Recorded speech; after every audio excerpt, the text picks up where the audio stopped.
മഞ്ഞുകാലത്തെ പനിയും ജലദോഷവും ഒഴിവാക്കണോ എങ്കിൽ ഇത് ശ്രദ്ധിക്കൂ. തണുപ്പായാൽ പിന്നെ ചുമയും തുമ്മലും ജലദോഷവും പിന്നാലെ കൂടും. ശൈത്യകാലത്തെ പ്രതിരോധശേഷി കൂട്ടാൻ ഇഞ്ചിയും മഞ്ഞളും ചുക്ക് കാപ്പിയും ഒക്കെയാണ് താരങ്ങൾ. എന്നാൽ വളരെ സിമ്പിളായി പ്രതിരോധ ശക്തിയെ മെച്ചപ്പെടുത്താൻ ഒരു വഴിയുണ്ട്. രാത്രി നന്നായി ഉറങ്ങിയാൽ മതി. ഉറക്കവും പ്രതിരോധ സംവിധാനവും തമ്മിൽ നേരിട്ട് ബന്ധപ്പെട്ടിരിക്കുന്നു.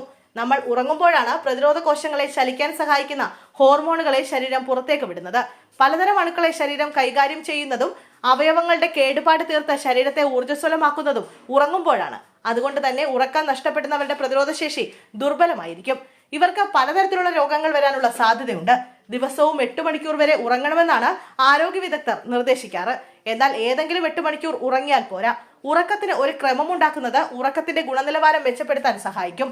സ്ഥിരമായി ഓരോ സമയത്ത് ഉറങ്ങുകയും ഉണരുകയും ചെയ്യുന്നത് നമ്മുടെ ആന്തരിക ക്ലോക്കായ സിക്കാരിയൻ ഋതത്തെ ബലപ്പെടുത്താൻ സഹായിക്കും. ഉറങ്ങുന്നതിന് മുമ്പ് തന്നെ ഉറക്കത്തിനായുള്ള തയ്യാറെടുപ്പുകൾ നടത്തണം. ഉറങ്ങാൻ കിടക്കുന്നതിന് കുറഞ്ഞത് 3 മണിക്കൂർ മുമ്പ് അത്താഴം കഴിക്കാൻ ശ്രദ്ധിക്കണം. ഇനി വിശക്കുന്നെങ്കിൽ ചൂടുള്ള പാലിൽ ഒരു നുള്ള മഞ്ഞളിട്ട് കുടിക്കാം. പഴം, ബദാം പോലുള്ള ലഘുവായ ഭക്ഷണമെന്ന നിലയിൽ കഴിക്കാം. ഉറങ്ങുന്നതിന് തൊട്ടു മുമ്പ് വ്യായാമം ചെയ്യുന്നതും ഒഴിവാക്കണം. മാത്രമല്ല അത്താഴം കഴിഞ്ഞയുടൻ ഉറങ്ങുന്ന ശീലവും ഒഴിവാക്കാം. ഉറങ്ങുന്നതിന് അരമണിക്കൂർ മുമ്പ് ചൂടുവെള്ളത്തിൽ കുളിക്കുന്നത് ശരീരം കൂടുതൽ റിലാക്സ് ആകാനും നല്ല ഉറക്കം നൽകാനും സഹായിക്കും. മൊബൈൽ പോലുള്ള ഉപകരണങ്ങളുടെ ഉപയോഗവും ഉറങ്ങുന്നതിന് 1 മണിക്കൂർ മുമ്പ് നിർത്തണം.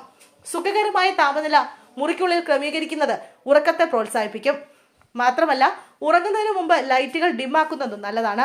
മദ്യം ഉറക്കത്തെ തടസ്സപ്പെടുത്തുകയും ആഴത്തിലുള്ള ഉറക്കം അസാധ്യമാക്കുകയും ചെയ്യുന്നു. അതേപോലെ കാപ്പിയിലെ കഫീനും ഉറക്കത്തെ നിയന്ത്രിക്കും. ഇതിനാൽ ഇവ രണ്ടും കുറയ്ക്കുന്നത് ഉറക്കത്തെ സഹായിക്കും. ഫ്ലൂ വാക്സിൻ ഒക്കെ എടുക്കുന്നതിന് മുമ്പത്തെ ദിവസങ്ങളിൽ നന്നായി ഉറങ്ങുന്നത് വാക്സിനുകളുടെ പ്രതിരോധ പ്രതികരണം ഉയർത്തും.